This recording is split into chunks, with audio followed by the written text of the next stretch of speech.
Bonjour les amis, alors une fois n'est pas coutume, je suis allée au cinéma et j'ai été voir le film du moment, Oppenheimer. J'ai hésité avec Barbie bien sûr, mais finalement je me suis dit que c'était intéressant d'aller voir ce qu'on avait à nous raconter à ce sujet, au sujet des recherches sur la bombe atomique. Alors euh, évidemment, le je pense que je vais pas spoiler l'histoire si je vous dis qu'ils ont réussi à la fabriquer et qu'en plus elle a tué des centaines de milliers de gens.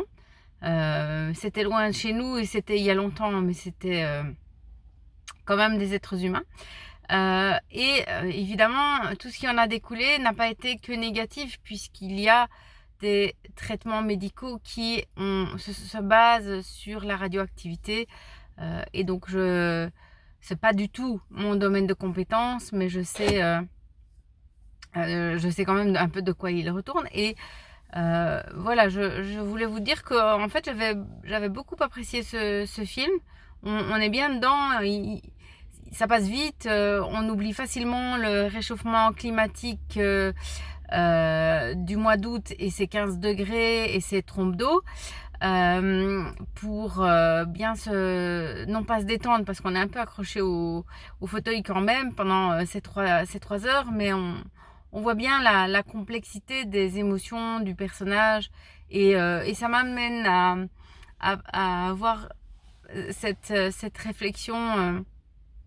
Je me dis, mais si Oppenheimer avait su euh, que les armes de destruction massive n'allaient pas continuer à être basées sur la fission ou la fusion des atomes, mais simplement sur des injections géniques et des manipulations de bactéries et de virus, eh bien, je me demande si il aurait été aussi tourmenté par le questionnement et par les remords qu'il a pu l'être parce que, bah, évidemment, être le père de la bombe atomique, c'est être le responsable indirect de 220 000 morts, je pense. Euh, euh, 220 000 morts, soit tués immédiatement, soit décédés des suites des radiations dans les semaines qui ont suivi. Après, si on compte aussi les malformés, les cancers de la thyroïde,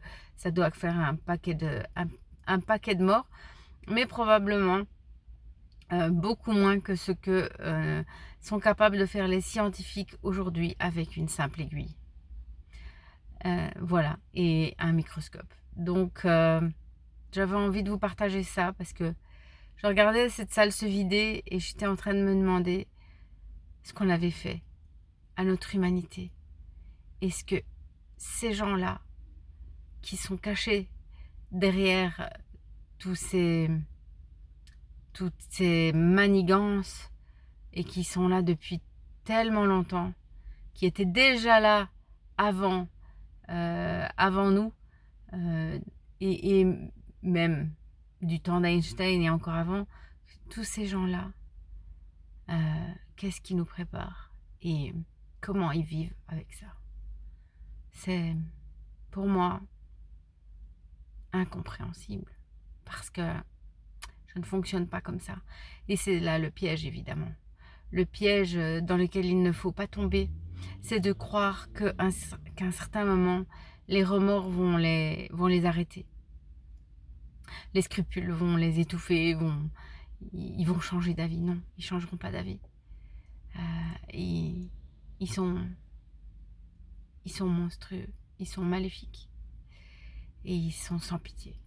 Donc il faut que nous apprenions à nous consolider et à faire de notre cœur, pas une pierre, mais en tout cas à lui faire une bonne cuirasse.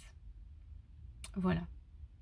C'était une réflexion très teintée de beaucoup de nostalgie, de tristesse, d'amertume parce que j'ai beaucoup aimé ce film, mais que j'aime encore plus l'humanité. Et quand je vois comme elle se comporte et comme elle va continuer à se comporter, je me dis mais quelle est la prochaine catastrophe qu'on va vivre?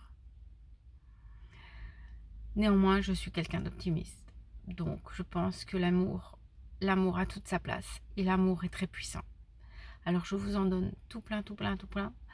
Et maintenant, je vais rentrer chez moi parce qu'il est tard. Bonne soirée si vous me regardez de chez vous. Et sinon, belle journée. Au revoir.